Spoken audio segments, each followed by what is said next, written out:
Hello from Southern Ontario, Canada. It's May 28th today. So last time I was on the Canada.ca 15-minute city website, something I noticed was there were a number of First Nations reservations that have applied for 15-minute status. Now I'm out of high-speed data at home here, so I couldn't look back into it because it's been kind of rattling around in the back of my egg here. Why would they do that? Well, first a little background. In 1990 in Quebec, we had the Oka incident, 78-day-long standoff. And the result of that, in a nutshell, was because we had then referred to the Indians as natives or indigenous people. Well, the Oka incident unified them, and they now are the First Nations, is the politically correct term. And what the First Nations learned was, well, in a nutshell, in an oversimplification, whenever they squeak and peep, the government just throws money at them. Between the incident in 90 and, say, when I left British Columbia in 1996, overlapping First Nations bands claims had claimed 111% of the province. So then things played out, blah, blah, blah, and we're where we are today in 2023. And again, the First Nations people have learned to kind of bully the government. The government just throws them money. And by and large, the general population is unaware of and pays no attention to First Nations affairs. Some reservations manage their money well and honestly. Others, there's corruption at the top level, and there's quite a disparity from one reservation to another, commonly referred to as reses. So I'll use that term, the res.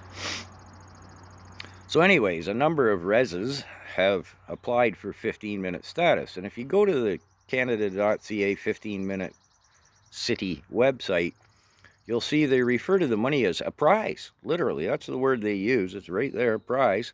A $5 million, $15 or $50 million prize, depending on the size of things. Population, I guess. So, as I say, I'm out of data and I haven't gone back to it.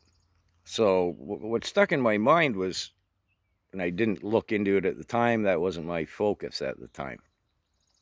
But for example, there was one reservation, it's up on James Bay, if I remember correctly. Like, that's out in the middle of nowhere, right? I assume it's a very small population, because there aren't a lot of people up around James Bay anywhere. So what, are they going to take the $5 million and what? Put up like a few signs that says we're a 15-minute reservation now?